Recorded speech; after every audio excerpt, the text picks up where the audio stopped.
오늘 참으로 좋은 날입니다. 여러분 이 좋은 날 참 교회 잘 나오셨습니다. 하나님께서 오늘도 우리 모두에게 크신 은혜로 함께 할 줄로 믿습니다. 할렐루야. 우리 한번 선포하며 고백하는 시간 갖도록 하겠습니다. 하나님이 잘해 주실 것입니다. 믿으시면 아멘. 오늘도 하나님이 잘해 주시는 것을 날마다 삶을 통해 누리는 그런 은혜와 축복이 있기를 주의 이름으로 축원합니다. 사람을 여러 가지로 이렇게 나눌 수 있겠지만 이 사람을 얘기할 때 일반적으로 꿈꾸는 존재다. 이게 이제 사람에 대한 꿈과 관계되진 그런 얘기들이에요. 여러분 오직 꿈이라고 하는 것은 사람만 꿀 수 있는 거예요. 그래서 사람은 꿈을 꾸고 이렇게 살아가게 되어지는데요. 여러분 이제 그 꿈과 연관해서 이제 인류는 계속 발전해 왔어요. 단 한 번도 퇴보한 적이 없거든요. 뭐 어떤 어려움이 있더라도 결국은 인류는 계속 이렇게 발전을 거듭할 수 있죠. 1차 산업, 2차 산업, 3차 산업, 4차 산업. 그래서 지금 여기까지 이렇게 우리가 왔어요. 얼마나 편리한지. 옛날에는 꿈도 꾸지 못했던 일들이 이렇게 이루어지는 것은 결국은 이게 꿈 때문에 이루어지는 현실이에요. 그래서 이 꿈을 뭐 다른 말로 하게 되면 비전이다. 또 이제 상상력이다 이렇게 얘기하게 되어지거든요. 이 상상력이라고 하는 것은 결국은 보이지 않는 것을 실제로 이루어내는 기반이라고 하는 거예요. 근데 이제 꿈이 이렇게 상실되게 되어지면, 꿈이 결핍되어지게 되면 다양한 문제들을 일으키게 되어지잖아요. 여러분 이제 우리 보통 이제 꿈과 연관해서 여러분 이제 뭐 우리가 코로나19를 만나면서 선제적 대응 이렇게 얘기해요. 그러니까 이제 선제적 대응도 가능한 이유가 이게 이제 상상력이기 때문에 그래요. 그래서 사람을 이렇게 구분하게 되어질 때 보통 이렇게 세 등급으로 나누게 되어지거든요. 그러니까 어떤 사람, 그 첫 번째 종류의 사람은 아직 일어나지 않는 일을 미리 대비하면서 준비하는 사람을 말해요. 그러니까 또 한 종류의 사람은 그러니까 일이 일어났을 때 그것을 대처하는 사람이 있어요. 그런가 하면 세 번째 사람은 일이 일어났음에도 불구하고 어떻게 대비하고 어떻게 대처할 줄 알지 못해서 그 허둥지둥되는 사람이 있어요. 여러분 이게 이제 꿈의 또 상상력의 등급이라고 얘기하는 것인데 여러분은 어디에 속하는지 모르겠어요. 보통 이제 흔히들 하는 말이 그런 말이죠. 사람은 보고 싶은 것만 보고 듣고 싶은 것만 듣는다 이렇게 얘기해요. 이게 이제 왜 그러냐면 이게 가짜 뉴스임에도 불구하고 자기가 보고 싶은 것만 보고 듣고 싶은 거 듣다 보니까 잘못된 것임에도 불구하고 그게 솔깃 넘어가는 것은 결국은 꿈의 결핍, 상상력의 결핍 때문에 그런 현상들이 일어나고 있다. 여러분 이런 사람들을 보게 되면 그러니까 자기 모습에 늘 빠지기 일쑤예요. 그러니까 이런 사람들이 범하는 이렇게 이제 방어 기제가 있어요. 그게 뭐냐면 여러분 아시는 거죠? 항상 남 탓하는 거죠. 이게 투사라고 얘기해서 누구 때문에, 엄마 때문에, 누구 때문에 다 자기의 선택이고 자기의 잘못 해놓고 항상 여기 있는 뭐 아내 때문에, 남편 때문에, 부모 때문에, 자녀 때문에 하는 그런 일들을 범하는 것은 이게 그러니까 꿈의 부재, 꿈의 결핍으로 생긴다고 하는 거예요. 그래서 꿈이 부족하게 되어지면 굉장히 문제가 되어지는데 이렇게 이제 꿈은 우리가 인생을 살아가는 데서 굉장히 중요해요. 너무 중요하고 가치 있는 거지만 여러분 꼭 기억할 것은 그러니까 그런 꿈이 중요함에도 불구하고 이 꿈이 주는 유익도 있지만 이게 상처도 있고 상실감도 있고 역기능도 있다라고 하는 거예요. 꿈은 너무 중요한 거지만 어떤 역기능이 있냐면 이 꿈을 꾸는 사람들, 이렇게 상상력이 풍부한 사람들은 그러니까 아직도 일어나지 않는 일을 미리 생각하다 보니까 스트레스 받게 되어지고 결국은 괜한 염려와 불안에 휩싸이게 돼요. 그러다 보니까 결국은 몸도 망가지고 나중에 마음도 망가지는 그런 것들을 보게 됩니다. 그래서 이 세상에 아무리 좋은 것도요, 그러니까 좋은 것으로 끝나는 것이 아니라 항상 역기능이 있고 이게 모순이 있다고 하는 거예요. 자, 그렇다고 한다면 여러분 보세요. 이렇게 믿음은 어떻습니까? 믿음은 하나님을 믿고 나가는 것이기 때문에 믿음에는 그 역기능이, 부작용이 없겠습니까? 아니에요. 여러분 믿음도 결국은 그 부작용과 역기능이 있는 것을 보게 되어져요. 오늘 말씀에 보게 되면 그 바울 사도에 대한 얘기인데 바울 사도는 믿음에 관한 한 최고예요. 다의 추종을 불허하죠. 누가 감히 바울 사도를 따라갈 수 있겠습니까? 그 믿음에 관한 그는 최고예요.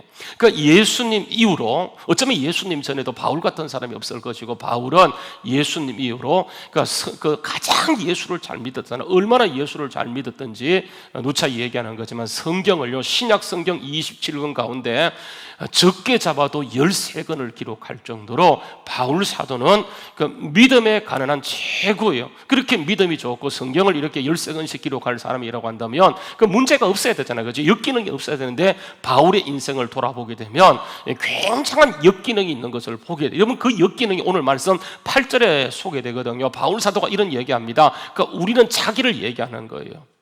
그러니까 우겨쌈을 당했다. 그것도 그냥 우겨쌈을 당하는 것이 아니고 사방으로 완전히 꽁꽁 막힌 상태에서 사방으로 우겨쌈을 당했다고 말씀하고 있으며, 그 정도가 아니고 완전히 답답한 일로 늘 짓눌려 있음을 얘기하는, 여러분 이것을 한마디로 얘기하면 엄청난 역기능이잖아, 그죠? 여러분 어떻게 저럴 수 있습니까? 결국은 믿음의 결국이 역기능이고 믿음의 결과가 완전히 사방으로 우겨쌈을 당한다는 이런 사실은 도무지 납득이 되지 않는 사실이 아니고 무엇이겠습니까, 여러분?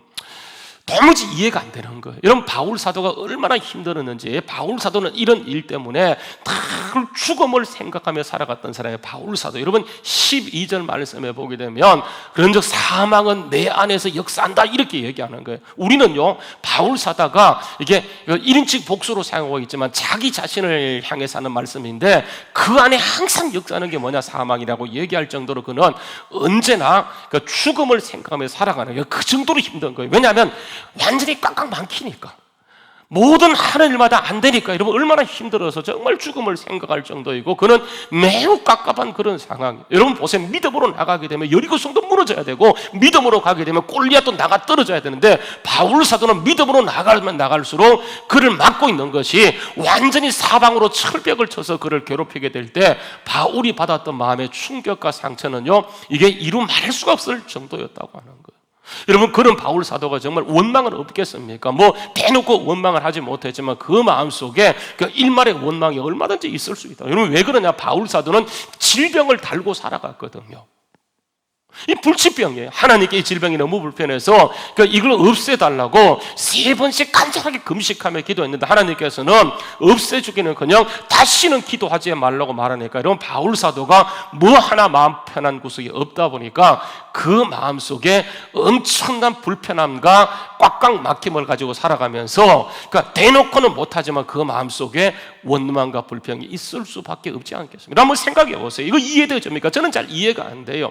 도무지 이해가 되지 않고 납득이 돼요. 여러분, 그런 예수 믿을 수 있겠습니까? 믿어서 잘 되는 것이 완전히 성경의 약속인데, 바울 사도 같은 경우는 믿어서 잘 되기는커녕 믿는 쪽쪽 막히고 힘들어지고 어려워지니까 너무 마음이 편치 않는 거 있죠. 여러분 왜 그렇습니까? 왜 바울 사도가 정말 저렇게 믿음으로 도전하고 믿음으로 살려고 몸부림치고 믿음에 관한 정말 세계 최고인데 그의 삶에 다가왔던 것들이 저렇게 힘들고 꽉꽉 막히는 것인가? 바울 사도가 뭔가 숨겨놓은 죄가 있었던 거 여러분 아니에요.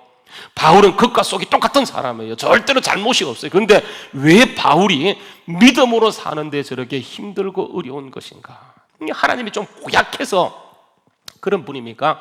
여러분 절대로 그러지 않아요. 택 좀 넣어주세요. 여러분, 우리가 믿는 하나님은 최고의 하나님이세요. 우리를요 최고로 높여주길 원하세요. 여러분 성경 말씀이 저거죠. 요한복음 14장 2절 말씀에 보게 되면 예수님이 이런 얘기합니다. 내가 진실로 진실로 너희에게 이르노니 나를 믿는 자는 나의 하는 일도 그도 할 것이요 또한 이보다 큰 일도 하게 된다. 이는 내가 아버지께 가기 때문이라. 그렇게 얘기하고 있어요. 그러니까 예수님께서는 우리를 그러니까 예수님과 같은 경지로 최고로 만들어주기 원하세요. 아니 예수님을 넘가는 단계로 예수님이 우리를 이끌어가기를 원하세요. 그러니까 예수님 이상은 없지만 예수님의 마음만큼은 우리를 어떻게 만들어주고 싶냐면, 그러니까 예수님을 넘가는 단계로 우리를 이끌어가기를 원하세요. 여러분 그게 예수님의 간절한 소망이고 하나님의 간절한 계획이라고 하는 거예요. 그래서 보세요, 우리를 택하시고 우리에게 뭘 주셨냐 하면 말씀을 주셨어요. 말씀. 여러분 말씀은요 진리예요. 세상의 모든 것들은 이게 그 일리가 있는 거예요. 일리는 뭐냐 하면 둘 중에 하나가 맞는 것을 일리라고 얘기합니다. 그래서 세상의 모든 것들은 뭐라고 얘기하냐면 이게 이제 퍼센트로 얘기해요. 몇 퍼센트 얘기해요. 그러니까 이게 진리는 없다는 거예요. 절대 진리는 없어요. 그러나 성경 말씀은요 이건 절대 진리예요. 항상 옳은 거예요. 아담 때 주어진 말씀은 지금도 우리에게 생명의 양식이 되어지는 것은, 이 말씀은 이게 일리가 있는 것이 아니라 언제나 진리이기 때문에 구약시대가 되었든 신약시대가 되었든 앞으로 4차, 5차 산업시대가 온다 한다 할지라도 말씀은 언제나 진리고 언제나 옳아요. 100%가 아니고 세상은 100%가 없어요. 뭐 99%만 좋은 거지만 이 말씀은 100%가 아니고 2000% 이상으로 확실해요. 그 하나님이 우리를 보세요. 이게 최고로 만들기 원하셔서 우리에게 진리이신 말씀을 주신 거예요. 여러분 보세요. 이 진리이신 이 말씀이 우리에게 적용될 때 뭘 일으키냐면 항상 부작용을 일으켜요. 왜 그러냐면 여러분, 하나님이 주신 말씀은 하나님의 말씀이기 때문에 우리하고 격이 맞지 않는 거예요. 하나님께서 성경 전체를 통해서 우리가 하시는 말씀이 뭐냐면, 여러분 보십시오. 레위기 11장 44절 45절 말씀 보게 되면, 나는 여호와 너희 하나님이라 내가 거룩하니 너희도 몸을 구별하여 거룩하게 하고 땅에 기는 길짐승으로 말미암아 스스로 더럽히지 말라고 얘기하면서 45절 말씀에 가서 보게 되면, 나는 너희 하나님이 되려 너희를 애굽 땅에서 인도하는 여호와라 내가 거룩하니 너희도 어떻게 하라고요? 거룩하라. 이렇게 얘기하는 거예요. 하나님이 거룩한 것을 우리가 이해해요. 그런데 하나님이 우리에게 뭐라고 말씀하냐면, 너는 내 수준에 네 삶을 맞춰, 이렇게 얘기하는 거예요. 하나님이 이렇게 요구하는 것은 하나님의 수준을 원하는 거예요. 여러분, 하나님과 우리는 다르잖아요. 하나님은 창조주세요. 우리는 피조물이세요. 하나님과 우리는 처음부터 달랐는데, 하나님께 우리에게 말씀을 통해서 진리로 주신 이 말씀이 뭐냐면, 너는 너의 수준에 너를 맞추지 말고 내 수준에 너를 맞춰, 이렇게 얘기하는데, 여러분 하나님의 수준에 이 가운데 맞출 수 있는 사람이 없습니까? 저는 절대로 못 맞춰요. 감히 누가 하나님 수준에 맞출 수 있겠어요? 못 맞춰요. 근데 여러분, 이런 말씀이 성경 말씀에 한 곳만 나오는 것이 아니고 계속 전체가 뭐냐면, 성경 말씀 전체가 너는 너의 삶을 하나님의 수준에 맞춰라, 이렇게 얘기하는 게 하나님의 기록된 말씀이에요. 여러분 보세요. 레위기요 19장 2절 말씀도 보시게 되면 이렇게 합니다. 너는 이스라엘 자손의 온 회중에게 말하 이르라 너희는 거룩하라. 이는 나 여호와 너희의 하나님이 거룩하다, 이렇게 얘기하는 거예요. 하나님이 거룩하기 때문에 하나님의 선택된 백성의 가장 당면한 과제가 뭐냐면, 이게 거룩이에요. 하나님의 수준에 맞추라고 하는 거예요.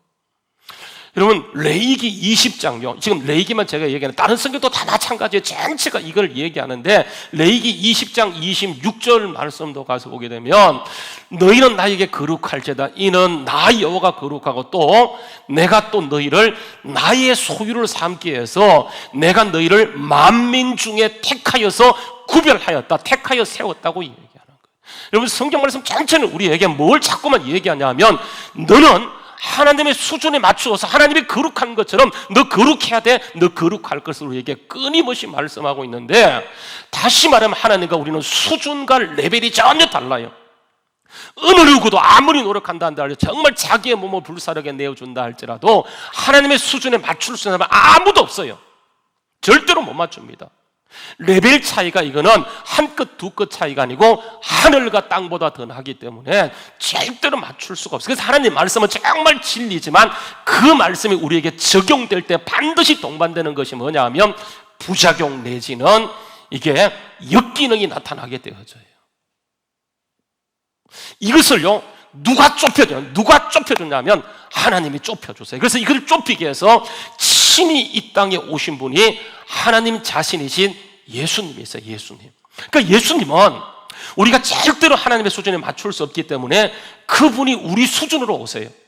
여러분, 이 예수님이 누구냐 하면, 특히 이제 예수님에 대해서 원색적으로 말씀하는 것이 히브리서인데, 히브리서 1장요 1절부터 3절 말씀, 그 이하를 보게 되면 뭐라고 얘기하냐면, 그 옛적에는, 이 말은 구약 성경 시대는 이렇게 해요. 구약 성경 때는 하나님이 우리에게 말씀을 하셨는데 어떻게 말씀했냐면, 그러니까 선자를 통해서 이게 우리에게 말씀했어요. 앞으로 가세요. 그러니까 구약 성경들의 선지자를 통하여 여러 모양과 여러 모양으로 우리에게 말씀하신 하나님께서 지금 만물의 마지막 때는 지금이에요. 지금 예수님이 오시는 그 시대를 마지막 때예요. 우리는 말세 얘기하는데, 성경이 말하는 말세는 언제냐 하면 예수님이 이 땅에 육을 입고 온 때가 말세예요. 그래서 만물의 마지막 때에 누구를 통해서 우리에게 말씀해 주셨냐 하면, 그 하나님의 아들이신 예수님을 말씀하셨으니 이 아들로 말미하게 되면 만유의 상속자로서 또 그로 말미암아 모든 세계가 지어졌다라고 얘기하면서 3절 말씀에 가서 보게 되면 이는 예수님이 누구라고요? 하나님의 영광의 광채시라고 얘기하고 있어요. 그 본체의 형상이라고 하는, 그는 능력의 말씀으로 말씀을 붙들고 계시며 죄를 정결케 하신 일을 하셨고 높은 곳에 지극히 크신 보좌 하나님 우편에 앉아 계신 분이시다. 그러니까 예수님은 하나님이세요. 영광의 광채세요. 그분이 본체세요. 하나님의 독생자세요. 이런 분이 우리를요 하나님의 격에 맞추기 위해서 그분이 우리 격에 맞춰서 오시게 되어져. 여러분 그게요 히브리서 4장 15절 말씀이에요. 우리에게 있는 대제사장 예수님은 우리의 연약함을 동정하지 못할 이가 아니요 모든 일에 똑같이 우리 수준에서 시험 받으시고 우리의 수준에 맞추신 분이세요. 우리가 하나님의 수준에 맞출 수 없기 때문에 예수님이 친히 이 땅에 오셔서 우리 수준에 맞추시고 우리의 수준을 하나님의 수준까지 높이기 위해서 그분이 죄가 없은 상태에서 우리의 죄, 문제는 죄예요. 이 죄를 도말하기 위해서 친히 그분이 어린 양으로 우리와 같이 오시고 십자가에서 이 죄의 문제를 완전히 깨뜨리세요. 그래서 예수님은 십자가로요 모든 것을 깨뜨리세요.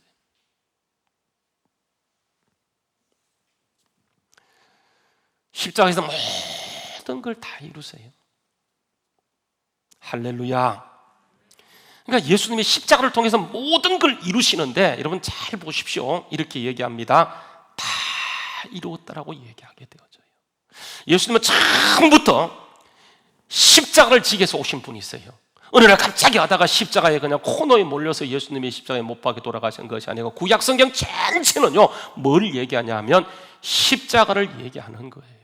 지난주에 보았던 것처럼 여러분 누가복음 9장에 보게 되면 예수님이 변화산에 올라갔을 때에 예수님이 기도하는 순간 몸이 바뀌게 되어지는데 예수님의 양옆에 누가 나타나요? 여러분 그게 누구냐? 모세와 엘리야가 나타나서 말씀하는 내용이 뭡니까? 예수님이 어떻게 별세할 것을 말씀하는 거예요. 여러분 거기에 모세와 엘리야는 누구냐 하면 구약 성경의 내용이 뭐냐면 예수님의 십자가로 하나님이 거룩하라고 했던 그것을 예수님이 오셔서 십자가로 우리의 수준을 어디에 맞췄냐면 하나님의 수준에 맞춰요. 그래서 우리는 보세요 하나님의 아들과 딸이 되어진 거예요.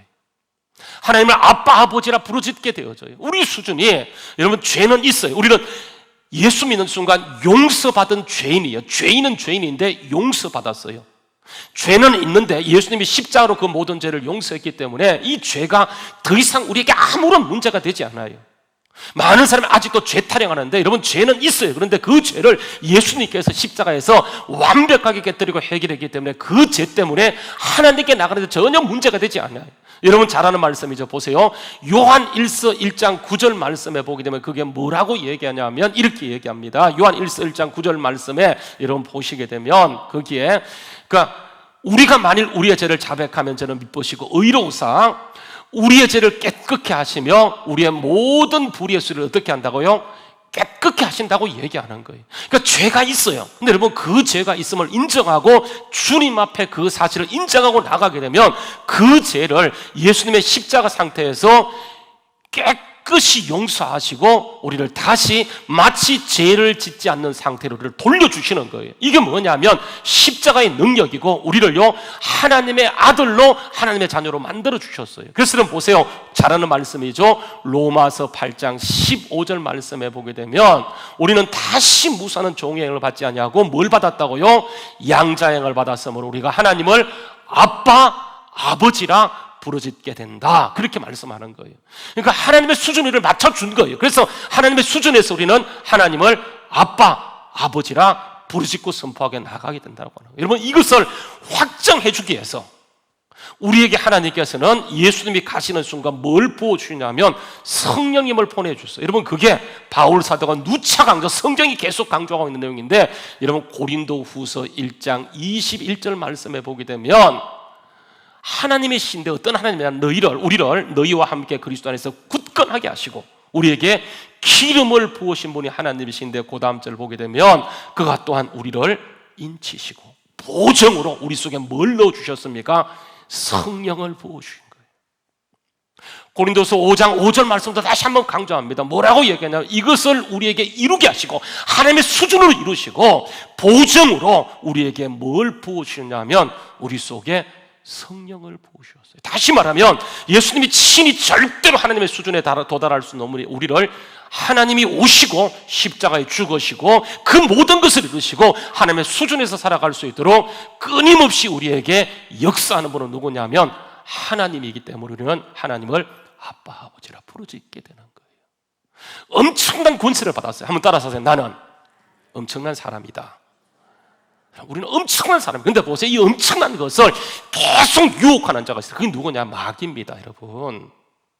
우리는 엄청난 권세를 받았어요. 예수님이 오셔서 모든 걸 이루셨는데 에덴 동산에서 아담을 유혹했던 것처럼 예수님이 이 땅에 왔을 때 사단이 예수님을 유혹했던 것처럼 우리가 예수님의 십자가를 통해서 엄청난 것을 누린 것을 자꾸 빼앗아가기 위해서 뭘 하냐면 역사하는 자가 누구냐면 여러분 그게 사단이에요. 성경은요 사단을 세상신이라 그래요. 고린도서 4장 4절 말씀 보세요. 뭐라고 얘기하냐면 그 중에 이 세상신, 여러분 이 세상신이 누구입니까? 하나님이 아니고 이 세상신은 마귀예요. 마귀가 십자가로 박살을 났지만 이 마귀는 지금도 세상신으로서 일정의 공중권세를 가지고 그러니까 우리가 대단한 권세를 행사하지 못하도록 계속 우리를 유혹하는 게 누구냐면 이게 여러분 마귀이고 사탄이에요. 이 사탄이 어떻게 역사하냐면 그 중에 세상신이 믿지 않는 자들에게 역사하는데 마음을 혼미케 하여서 그리스도의 영광의 복음의 강체가 그들에게 비치지 못하도록 계속 유혹하고 방해하고 미혹하는 것이 누구냐면 이게 사단이에요. 사단. 여러분 사단은 실질적으로 존재해요. 많은 사람이 귀신이 어디 있어요? 여러분 성경을 믿지 않는 사람이에요. 그 사람은 성경 말씀 보세요. 예수님이 오셔서 계속 싸우고 상대했던 자가 누구입니까? 이 세상신 귀신 마귀예요. 아시죠? 그죠? 베드로가 예수님을 고백했을 때 예수님이 칭찬하자 그 사단이 베드로의 마음에 들어갈 때 예수님이 그것을 보시고 사탄아 내 뒤로 물러가라. 너는 나를 넘어지게 하는 자들아. 사단이 하는 것이 뭐냐 하면 너가 하나님의 일은 생각지 않고 뭘 생각한다고요? 땅의 일, 사람의 일을 먼저 생각하는도다. 그렇게 말씀하는 거예요. 그러니까 사단은 끊임없이 우리에게 엄청난 권세가 회복되었지만 자꾸만 하나님의 일보다도 세상의 일에 빠지도록 유혹하는 자, 그게 누구냐면 여러분 사단이에요. 사단. 이 사단은 특히 믿지 않는 자들에게 계속 마음을 혼미케 하는 거예요. 그리고 영광의 복음의 광채가 비치지 못하도록 유혹하는 자가 뭐냐면 이게 사탄이에요. 세상신이에요. 그러면 그 사탄이 믿지 않는 자들이라면 역사합니까? 아니에요. 우리에게도 역사해요. 우리는 이미 믿었어요. 그래서 믿지 않게는 못하지만 사단이 역사하는 것은 그들과 우리가 달라요. 믿지 않는 사람은 아예 믿지 못하도록 역사하지만 믿은 우리에게는 어떻게 역사하냐면 여러분 오늘 말씀의 18절 말씀인데 이렇게 얘기합니다. 우리가 주목하는 것은, 우리가 믿고 나서 주목하는 것은 하나님만 바라봐야 되는데 믿은 우리에게 사단은 어떻게 역사하냐 하면 보이는 것이 다인 것처럼 생각하도록 만드는 거예요. 이런 보이는 것이, 우리가 주목하는 것은 보이는 것이 아니에요. 우리는 보이지 않는 것을 주목하고 나가는 사람이에요. 왜냐하면 보이는 것은 뭐 하는 거야? 잠깐이에요. 잠깐. 순식간에 지나가요. 여러분 코로나19가 터지면서 한 해가 벌써 그것과 싸우면서 3개월 지나갔고요. 5월 17일 5월달도 다 갔어요. 전반부가 다 갔어요. 순식간에 지나가요. 여러분 우리가 보는 모든 것은 잠깐이에요. 그래서 하나님은 영원한, 그래서 말씀 보세요. 이렇게 얘기합니다. 다시 한번 보세요. 4장 18절 말씀에 보게 되면 우리가 주목하는 건 보이는 것이 아니요 보이지 않는 것이네. 따라서 하세요. 보이는 것은 잠깐이요, 보이지 않는 것은 어떻다고요? 영원한 거예요. 그러니까 주님께서는 모든 걸 다 이루시고 정말 보이지 않는 것 진짜를 주기 원하는데 대부분의 사람들이 어떻게 하냐 하면 보이는 것만 바라보고 나가도록 믿는 거예요. 여러분 예수 믿는 사람이 보이는 걸 믿고 나가게 되면 결국은요 사단의 속임받아서 계속 끌려가게 돼요. 사단을 이길 수 있는 것은 보이지 않는 하나님의 말씀을 믿고 나가게 될 때 우리가 모든 것을 이기게 되어지는데 사단은 마치 보이는 것만 처음 보인 것처럼 믿고 살게 하는 거예요. 여러분 그래서 오늘 말씀요 읽지는 않았지만 4장 16절 말씀에 보게 되면 이렇게 얘기합니다. 그러면 우리가 낙심하지 않으니 두 종류의 사람이 있어요. 겉사람이 있고 속사람이 있어요. 그러면 우리가 낙심하지 않으면 우리는 우리의 그 사람은 낡아지나 우리의 속 사람은 날로 새로워지도다. 우리의 잠시 받는 환난에 경한 거예요. 이 땅은요, 환난이 있어도 그거는 잠시 가벼운 거예요. 여러분, 이것이 뭘 이루냐면 지극히 크고 영원한 영광의 중한 것을 우리에게 이루어지도록 하는 거예요. 근데 사람들이요, 정말 너무 중요한 이것을 놓치고 잠깐 가벼운 그것을 크게 느끼게 만들다가 뭘 놓치냐면 영혼을 놓치고 말씀을 놓치고 진짜를 놓치고 살도록 사단은 계속해서 우리에게 역사하기 때문에, 사단을 이길 수 있는 것은 보이지 않지만 하나님의 말씀은 영원하고 진리이기 때문에 그 말씀을 믿고 나가게 되면 하나님이 가는 모든 곳에서 하나님의 뜻을 강력하게 이루어가는 은혜가 있게 될 줄로 믿습니다. 여러분, 이게요 엄청나게 중요한 것이라고 하는 거예요. 여러분, 우리가 믿는 하나님은요, 이게 어떤 분이냐면 이게 최고의 하나님이에요. 우리를요 최고로 높여요. 그러니까 예수님의 수준이니까 우리를 높여주기 원하는데, 여러분 그 복을 받아 누릴 수 있는 것은 딱 한 가지, 끝까지 예수님께 주목하는 것, 가장 중요해요. 여러분, 성경 그래서 우리에게 끊임없이 강조하는 것이 뭐냐면 예수를 바라보라, 예수를 깊이 생각하라. 여러분, 그것이 우리에게 들려주는 메시지예요. 왜냐하면 우리는, 저도 그렇고 여러분도 그렇고 항상 보이는 게 다 알고 믿고 살아요. 왜냐하면 그게 너무 크게 다가오기 때문에. 제자들이요, 예수님이 옆에 계셔요. 예수님이 주무시기 전에 옆에 계십니다. 풍랑이 일어날 때 그들은 두려워 떨어요. 왜 그렇습니까? 풍랑이 크게 다가오니까. 예수님은 계시지만 예수님보다 풍랑이 크게 느껴지는 거예요. 그래서 여러분, 성경은 어떤 풍랑도 예수님 말씀 한마디만 끝나기 때문에 예수를 깊이 생각하라. 여러분, 그게 히브리서 3장 1절 말씀이잖아요. 히브리서 3장 1절 말씀 읽어볼까요? 자, 시작. 그러므로 함께 하늘의 부르심을 받은 거룩한 형제들아, 우리가 믿는 도리의 사도이시며 대제사장이신 누구요? 예수를 깊이 생각하라, 깊이 주목하라, 깊이 묵상하라. 여러분, 이게요 우리에게 끊임없이 도전하고 우리의 수준을 정말 하나님의 수준을 맞춰졌기 때문에 하나님의 수준을 누릴 수 있는 것은, 여러분, 보이는 게 다가 아니고 그 이상의 엄청난 하나님의 능력이 우리를 통해 역사하고 있다는 사실을 기억하고 거기에서 예수를 깊이 묵상하고 나가는 것이 얼마나 중요한지 몰라요. 믿음은요 끝까지 주님을 바라보는 거예요.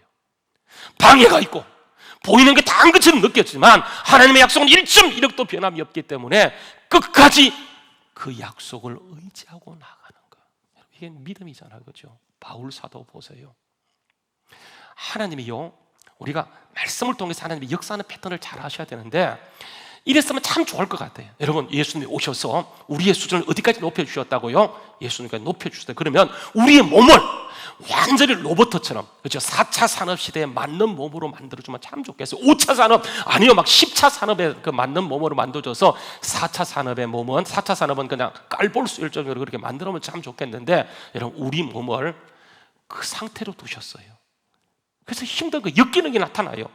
여러분, 바울 사도가 얘기합니다. 오늘 말씀에요 4장 7절 말씀에 보게 되면, 4장 7절 말씀, 고린도 후서 4장 7절 말씀에 보게 되면 하나님이 이 보배를 어디 있게 두셨냐면, 여러분, 우리가 질그릇이잖아요. 그렇죠?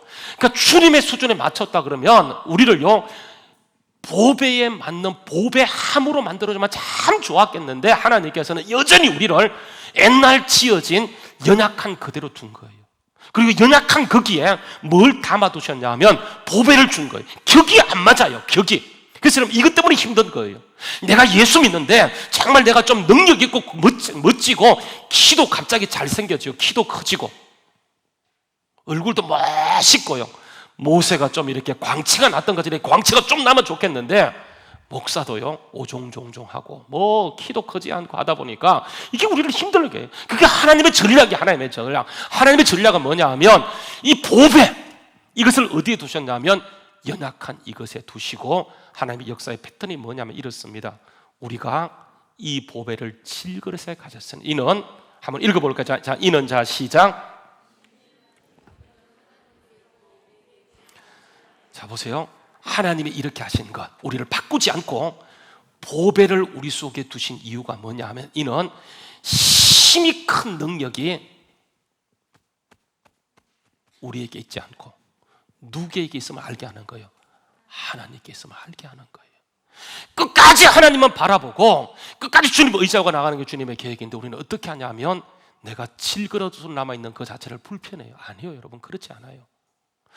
하나님이 정말 그 수준, 하나님의 그 레벨에 맞출 수 있는 것은 내가 비록 질그릇 같다 할지라도 예수를 깊이 묵상하게 될 때, 깊이 의지하게 될 때 힘이 큰 하나님의 능력이 우리를 덮어서 인도하기 때문에, 여러분 보세요. 그 다음 절 8절 말씀 이렇게 얘기하는 거예요.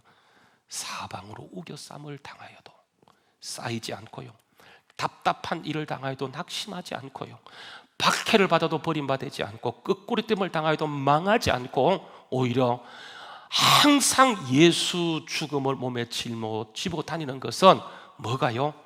예수의 생명이 연약한 우리를 통해서 나타내는 것이 뭐냐면 하나님의 계획이고 전략이에요. 그래서 성경은 끊임없이 네가 약하지만 예수를 깊이 묵상해라, 예수님을 깊이 바라보라. 여러분, 이게 우리에게 들려주는 음성. 구약은 거룩하라, 하나님의 수준에 맞추라고 얘기했지만 수준에 맞출 수 있는 그 비결은 신약에서 공개되어지는데, 뭐라고 얘기하냐면 예수를 깊이 묵상해라, 예수를 깊이 바라봐라, 예수를 깊이 생각하라. 그러면 힘이 큰 하나님의 능력이 우리를 이끌어가기 때문에 하나님의 수준을 날마다 누리며 살아갈 수 있는 능력과 권세를 허락해 준다고 하는 거예요.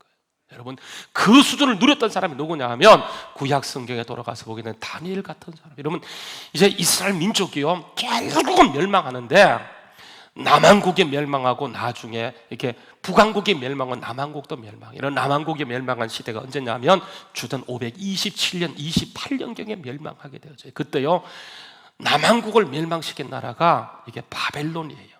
너부갓네살 왕입니다. 완전히 이스라엘 민족을 멸망시켜 놓고 포로로 끌고 가는데 1차, 2차, 3차로 끌고 가요. 1차에 끌려갔던 사람은 4사람입니다. 다니엘과 사드락과 메삭과 아벳느고예요. 4명만 다 끌고 가. 여러분, 그 이유가 뭔지 아십니까? 바벨론의 전략은 가장 똑똑한, 그 나라 점령하기 위해 가장 똑똑한 사람을 골라서 이들에게 바벨론 정신을 심어넣어서, 바벨론 마인드를 심어넣어서 그들이 가서 바벨론처럼 통치하자고 하는 것이 이게 바벨론의 정책이에요. 그래서 바벨론의 정책을 그들에게 실현하기 위해서 그 당시에 가장 똑똑했던 사람을 골랐는데, 그게 누구냐면 다니엘, 사드락, 메삭, 아벳느고예요. 그들이 끌려가서 거기에서 엄청난 회유를 당할 때 그들은 목숨을 걸어요. 내가 끝까지 주님의 수준을 누리리라, 주님을 바라보리라, 주님을 의지하리라 다짐하게 되는데 누구도 못 막아요. 여러분, 그렇게 목숨 걸고 하나님을 깊이 의지하게 될 때 하나님이 그 다니엘과 세 친구를 어떻게 하셨냐면, 여러분 다니엘 1장 17절 말씀에 보게 되면 하나님이 이 네 소년에게 뭘 주십니까? 학문을 주시고 모든 서적을 깨달아 알게 하시고 지혜를 주시는데, 그 4명 가운데 다니엘에게는 여러분 그것뿐만 아니고 어떻게 하는 겁니까? 모든 꿈과 모든 환상을 깨달아 알 수 있는 정말 깊이의 경지를 주는 거예요. 하나님의 경지를 누리게 하는 거예요. 그래서요 나중에 느부갓네살 왕이 모든 나라에 끌려왔던 그 나라 백성, 여러분 그 시대에 가장 똑똑한 사람이 누구냐 하면 박수들, 술객들이라고 해요. 이 사람들은 영적인까지 아는 사람이기 때문에 박수, 술객하는 것은, 이 사람은 그 시대에 가장 석학들이에요. 그 사람을 다 한 자리에 모이게 되는데, 여러분 다니엘 1장 20절 말씀에 보게 되면 이렇게 얘기하면, 다니엘 1장 20절 말씀에 보게 되면 왕이 전체 똑똑한 사람을 다 불러 모아놓고 이제 테스트를 하는데, 왕이 그들에게 모든 일을 묻는 중에 그 지혜와 총명함이, 다니엘과 세 친구가요 그 총명함이 그 나라의 박사들, 그 나라의 영적 깊이를 알고 있는 그 술객보다도 몇 배나 더 뛰어납니까? 10배예요. 10배. 여러분, 그들은 외국 사람이에요. 바벨론은 이스라엘로부터 1200km, 2000리 떨어진 길이에요. 2000리 넘게 떨어진 길이에요. 완전 문화가 다른 곳인데 그들이 끌려가서 거기에서 딱 3년 만에 어떻게 되냐면 그 시대의 지식인보다도 10배. 다니엘은요 정말 경지를 알 수 없을 정도로 높은 단계를 하나님이 허락하시게 돼요. 여러분, 이것을 누릴 수 있는 것은 그들이 그 시대 정신으로 살지 않고 그 세상신을 따르지 않고 거기에서 하나님만 의지하리라 목숨을 걸다 하나님께서는 그 모든 지식을 다 통달하게 알게 하시고 그 어떤 사람보다도 깊이와 넓이를 10배 그 이상으로 늘려가는 것을 보게 되죠. 여러분, 스티븐 콥이라고 하는 그 경영 컨설턴트가 있어요. 뭐 짐 콜린스라고, 그러니까 이분들이 이제 그 회사를 차리면서 굉장히 유명한 사람이고, 뭐 잠자는 거인을 깨우라 하면서 이렇게 책도 쓰고요. 굉장히 유명한 책인데 여러분 그게 보게 되면 이렇게 얘기합니다. 세상 모든 사람들은 네 종류가 있대. 네 종류, 네 등급이 있대요. 그러니까 우리가 맞이하는 일은 대부분 어떤 일이냐 하면 중요한 일이 있어요. 급한 일이 있어요. 여러분, 중요한 게 급한 것은 아니에요. 급한 것이 중요한 것은 아니에요. 그래서 우리가 맞이하는 일은 중요한 일이 있고 급한 일이 있게 되어지는데, 첫 번째 종류는 중요한 것과 급한 일을 중심으로 일을 처리하는 사람이에요. 두 번째 종류는 어떤 사람이냐면 중요하지도 않고 급하지도 않는 일, 그러니까 이런 일을 중심으로 살아가는 사람. 세 번째 종류는 어떤 사람이냐면 중요한데 급하지도 않는 일을 처리하는 사람이 있어요. 그런가 하면 네 번째는요, 이게 중요하지 않는데 날마다 급한 것만 쫓아가는 사람이에요. 이렇게 네 종류예요. 성공하는 사람은 어떤 사람일까요?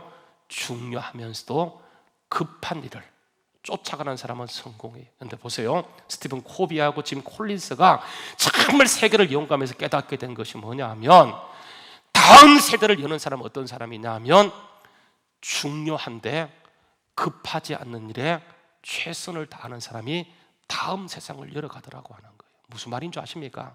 여러분, 사람들은 중요한데 급하지 않게 되면 그들도 보지 않게 되어져요. 그런데 다음 시대를 열어가는 사람은 어떤 사람이냐면 전혀 급하지 않아요. 그런데 중요한 것에 몰두하고 거기에 목숨 거는 사람을 통해서 다음 세상이, 다음 시대가 열리더라고 하는 거예요. 여러분, 우리에게요, 중요한데 급하지 않는 게 뭐가 있겠습니까? 여러분, 그게 예배예요. 예배는요 너무 중요해요. 하나님께서 여러분 레위기는 예배서예요. 예배서. 어떻게 예배드릴 것인가. 구약성경 전체가 예배서예요. 신약의 모든 사람들이 예배서예요. 다윗이 예배에 목숨 걸다가 그는 목동에서 왕이 되어져요. 아브라함은 예배에 목숨 걸다가 나그네에서 그 땅의 주인공이 되어져요. 여러분, 그래서 성경은 하나님이 뭘 기뻐하냐면 예배예요. 그런데 예배가 너무 중요한데 여러분, 이 예배는 절대로 급한 것이 아니에요. 그래서 솔직히 드려도 되고 안 드려도 돼요. 여러분, 예배 한번 빠졌다고 해서 하나님이 떼끼놈 이렇게 하지 않아요. 빠져봤잖아, 그죠? 조금 양심의 가책은 느끼지만 회개하고 오면 돼요. 그 하나님은 여러분 보세요, 예배 한번 빠졌다고 그냥 완전히 그냥 뭐 암병 집어넣어서 뭐 교통사고 내는 그런 하나님이 아니세요. 근데 여러분, 예배는 너무 중요해요. 여러분, 너무 두려운 게 뭔지 아세요? 코로나19를 만나면서 사람들이 집에서 예배 드리는 것이 너무 익숙해지다 보니까 집에서 예배 드리는 것에 완전히 길들여지게 되어져요. 여러분, 집에서 예배 드리는 그 일요 절대로 가소평가하지 않아요. 영상으로 예배드리는 거 참 좋습니다만은 여러분, 거기에 길들여지다 보면 긴장이 놓치게 되어져요. 그래서 여러분, 어떤 일이 벌어지냐면 처음에는 11시를 기다리다가 나중에는요 급한 일이 생기게 되어지면 어차피 주일날 예배드리면 되지 생각하고 영상은 떠 있으니까 어디로 가냐 하면 이제 급한 쪽으로 쫓아가는 거예요. 급한 쪽으로 쫓아가요. 하나하나 무너지면 나중에 가면 완전히 무너지게 돼요. 그래서 여러분, 하나님은 정말 코로나19 다음 시대를 열어가게 해서 우리에게 요구하는 것이 뭐냐면, 너 예배 드릴 수 있겠니? 정말 다니엘과 사드락과 메삭과 아벳노고가 정말 그들이 끌려갔지만 거기에서 너 예배 드릴 수 있겠니? 그것을 묻고 그들이 예배에 목숨 걸 때 하나님께서는 그들의 수준을 다음 시대를 여는 사람으로 만들어갔던 것은 정말 이 시대에 하나님이 준비시키는 사람은 중요한데 급하지 않지만 그 말씀에 생명 걸고 그 말씀 의지하게 되어질 때 하나님 반드시요 그를 하나님의 수준까지 높이셔서 그를 통해서 하나님의 역사를 이끌어가는 은혜를 맡기시고 열어가는 역사가 있게 될 줄로 믿습니다. 한번 따라서 하세요. 이 땅에 하나님밖에 없다. 믿습니까? 이 땅에 하나님밖에 없어요. 제가 좋아하는 찬송인데, 이 땅에 오직 주밖에 없네. 이 땅에 오직 주밖에 없네. 그 무엇도 나를 채울 수 없네. 주님의 평안 내 안에 있네. 그 누구도 빼앗을 수 없네. 반주 부탁합니다. 같이 찬양하도록 하겠습니다.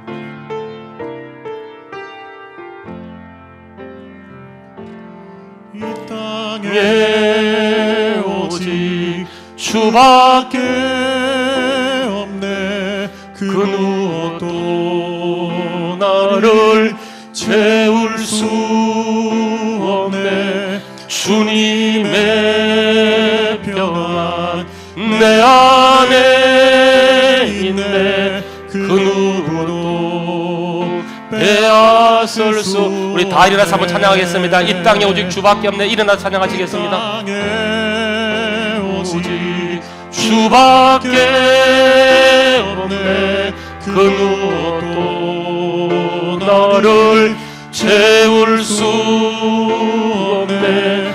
주님의 평안 내 안에 있네. 그 누구도 빼앗. 다시 한번 이 땅에 오직 주밖에 없네. 믿음으로 고백하십시다. 이 땅에 오직 주밖에 없네. 그 무엇도 나를 채울 수 없네. 주님의 평안 내 안에 있네. 그 누구도 빼앗을 수. 우리 한번 같이 여러분, 하나님은 하나님의 수준을 우리에게 주셨어요.